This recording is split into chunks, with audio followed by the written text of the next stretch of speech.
अहमदाबाद और सूरत city unit द्वारा कल रात एक बहुत ही बड़े ऑपरेशन के माध्यम से अवैध बांग्लादेशियों को पकड़ने में एक ऐतिहासिक सफलता प्राप्त हुई है। હવે નમસ્કાર, જમ્મુ કાશ્મીર પહેલગામમાં જ્યારથી આતંકવાદી હુમલો કરવામાં આવ્યો અને ધર્મ પૂછીને એ આતંકવાદીઓ દ્વારા છે લોકોના જીવ લેવામાં આવ્યા છે, તો એની સામે ગૃહ વિભાગ છે એક્શન મોડમાં આવી છે। જે ઘૂસણખોરો છે તેને મધરાત્રે છે પોતાના ઘરેથી ઉઠાવીને તેને પકડવામાં આવ્યા છે। પૂરા ગુજરાતના દરેક જિલ્લાઓમાં આ સર્ચ ઓપરેશન હાથ ધરવામાં આવ્યું છે। 1500 થી પણ વધારે લોકોને અટકાયત કરી અને તેની પૂછપરછ કરવામાં આવી રહી છે અને આવા જે ઘૂસણખોરો ગુજરાતમાં રહે છે તે ઘૂસણખોરોને દેશની બહાર ફેંકવાની તૈયારી છે ગુજરાતમાંથી ચાલુ થઈ ગઈ છે। તો આજના વિડીયોમાં જે ગુજરાત ગૃહ વિભાગ, દેશનું ગૃહ વિભાગ જે એક્શન મોડમાં આવ્યું છે એના પર વાતચીત કરવી છે। ક્યાં જિલ્લામાંથી ક્યાં દેશના ઘૂસણખોરોને પકડવામાં આવ્યા છે, આ દરેક વાત પર આજના વિડીયોમાં વિગતે ચર્ચા કરવી છે। અમારી ચેનલમાં ભારતમાં અને ગુજરાતમાં જે બી ઘટનાઓ ઘટતી હોય છે તેને સરળ ભાષામાં સમજાવતા હોય છે। આવા ને આવા વિડીયો જોવા માટે અમારી ચેનલને તમે સબસ્ક્રાઇબ કરી શકો છો। તમારે એક સબસ્ક્રાઇબ કરવું, તમારે એક લાઇક કરવી, તમારી એક સરસ મજાની કમેન્ટ કરવી, જેનાથી અમને આવા ને આવા વિડીયો બનાવવા માટે પ્રોત્સાહન મળતું હોય છે। વિડીયોની શરૂઆત કરીએ। જ્યારથી પહેલગામમાં આતંકવાદી હુમલો કરવામાં આવ્યો અને એ પ્રવાસીઓને પૂછીને મારવામાં આવ્યા કે તમારો કયો ધર્મ છે, જો તમે દેખાવમાં મુસ્લિમ લાગતા નથી, તમે બસવા માટે મુસ્લિમ કહો છો, તો તમારા પ્રાઇવેટ પાર્ટ પણ છે એ ચેક કરવામાં આવ્યા। તો આવી બર્બરતાથી જે લોકોના જીવ ગયા છે જેમાં ગુજરાતીઓ પણ સામેલ છે, માટે ગુજરાત ગૃહ વિભાગ, દેશનું ગૃહ મંત્રાલય સાથે મળીને પૂરા ગુજરાતના દરેક જિલ્લાઓમાં સર્ચ ઓપરેશન છે એ હાથ ધરી દીધું છે। મોડી રાત્રે અમદાવાદ હોય, સુરત હોય, વડોદરા હોય, રાજકોટ હોય, ભાવનગર હોય, ત્યાં જે ગેરકાયદેસર રીતે રહેતા ઇમિગ્રન્ટ્સની છે એ તપાસ કરવામાં આવી છે। ઘરેથી તેને ઉઠાવવામાં આવ્યા છે, કેમ કે આવા જ લોકો છે ગુજરાતમાં ડ્રગ્સ થી લઈ હ્યુમન ટ્રાફિકિંગ અને અલ કાયદાના સ્લીપર સેલ સાથે છે એ જોડાયેલા છે અને ગુનાઓ આશરે છે ને જે ગુનાઓ આશરે છે તેને સહકાર છે આ લોકો આપતા હોય છે। આવા આક્ષેપ સાથે પૂરા ગુજરાતમાં આ એક ઘટનાના કારણે છે ગૃહ વિભાગ સેક્શન મોડમાં આવ્યું છે। તો ક્યાં જિલ્લામાં કેટલા ઘૂસણખોરોને જે પકડવામાં આવ્યા છે અને એ ઘૂસણખોરો ક્યાં દેશના છે, તો અમદાવાદમાં 890 ઘૂસણખોરો જે ગેરકાયદેસર રીતે ઇમિગ્રન્ટ્સ રહે છે તેને મોડી રાત્રે સવારે 3 વાગે છે તેના ઘરમાં ઘૂસીને છે એ લોકોને પકડવામાં આવ્યા છે અને એના ડોક્યુમેન્ટ ચેક કરી અને જો શંકા જાય છે તો એ લોકોને પોતાના દેશમાં છે પરત કરવાની કાર્યવાહી છે કરવામાં આવશે। બાદમાં વડોદરા, જેમાં 500 થી વધારે આવા ઘૂસણખોરોને પકડવામાં આવ્યા છે, એના પર કાર્યવાહી છે ચાલુ કરી દેવામાં આવી છે। સુરતમાં 134 લોકોને પકડવામાં આવ્યા છે અને તેની કાર્યવાહી, તેની ડોક્યુમેન્ટની તપાસ છે કરવામાં આવી રહી છે। બાદમાં રાજકોટમાં પણ 10 બાંગ્લાદેશીઓને પકડવામાં આવ્યા છે।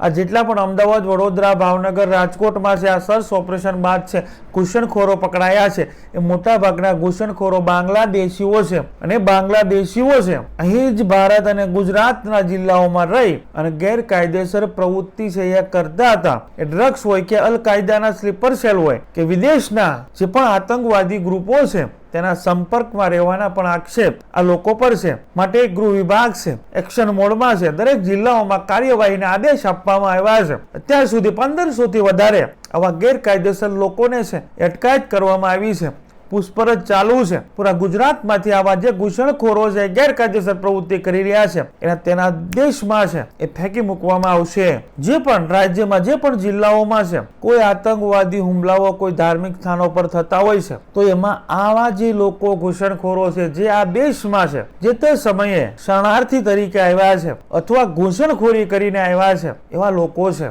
એ આતંકવાદીઓના ગ્રુપને છે એ આતંકવાદી હુમલા પહેલા છે અંદરૂની માહિતી છે એ પહોંચાડતા હોય છે અને બાદમાં કોઈ મોટી ઘટના છે એ બનતી હોય છે। તો આ રીતે ગુજરાત સરકાર, ભારત સરકારના ગૃહ મંત્રાલયે છે एक्शन चालू કરી દીધી છે। गुजरात पुलिस के अहमदाबाद और सूरत यूनिट द्वारा कल रात एक बहुत बड़े ऑपरेशन माध्यम से अवैध बांग्लादेशियों को पकड़ने में एक ऐतिहासिक सफलता प्राप्त हुई। अहमदाबाद पुलिस ने 890 जितने अवैध बांग्लादेशियों को एवं सूरत पुलिस द्वारा 134 जैसे अवैध बांग्लादेशियों को पकड़ने में सफलता प्राप्त। गुजरात पुलिस का ये आज तक का सबसे बड़ा ऑपरेशन है, जिसमें अवैध रूप से रहने वाले एक नागरिकों को गुजरात पुलिस की ये लाल आंख है। खास तौर पे ये सभी बांग्लादेशी बंगाल के माध्यम से, बंगाल से अवैध तरीके से कई फेक डॉक्यूमेंट्स बनाए थे और उसी माध्यम से वो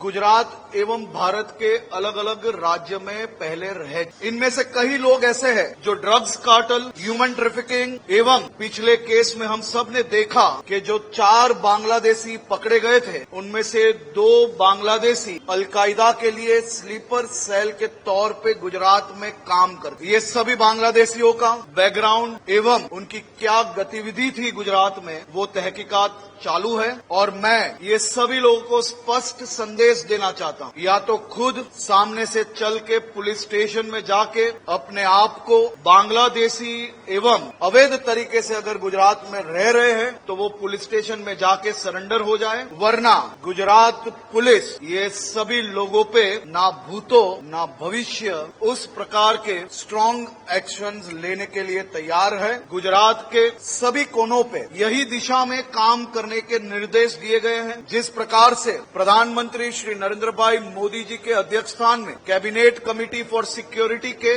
बैठक में लिए गए निर्णयों के आधार पे गुजरात पुलिस ने जो पाकिस्तानी गुजरात में आए हुए थे उनको भारत छोड़ने के स्पष्ट निर्देश जो दिए गए हैं, वो निर्देश पे गुजरात पुलिस काम कर रही है। દરેક જિલ્લાઓમાં મોડી રાત્રે છે પોલીસ એસઓજી ક્રાઇમ બ્રાન્ચ છે એવા ઘૂસણખોરોને ઘરેથી પકડીને છે પોતાના દેશમાં છે ફેંકવા માટેની તૈયારી છે એ ચાલુ કરી દીધી છે। તો આના પર તમારું શું કહેવું છે, તમારા વિચારો છે જરૂર કમેન્ટ બોક્સમાં છે એ રજૂ કરજો કે આવી એક્શન છે એ લેવાઈ જોઈએ કે કેમ, શું આ એક્શન થોડી વહેલા લેવાની જરૂર હતી કે કેમ, તમારા વિચારો છે જરૂર કમેન્ટ બોક્સમાં છે એ રજૂ કરજો। અમારી ચેનલમાં ભારતમાં અને ગુજરાતમાં જે બી ઘટનાઓ ઘટતી હોય છે તેના સરળ ભાષામાં સમજાવતા હોય છે। આવા ને આવા વિડીયો જોવા માટે અમારી ચેનલને તમે સબસ્ક્રાઇબ કરી શકો છો। તમારું સબસ્ક્રાઇબ કરવું, તમારી એક લાઇક કરવી, તમારી એક સરસ મજાની કમેન્ટ કરવી, જેનાથી આવા ને આવા વિડીયો બનાવવા માટે પ્રોત્સાહન મળતું હોય છે। Thank you. નેક્સ્ટ વિડીયોમાં મળીએ।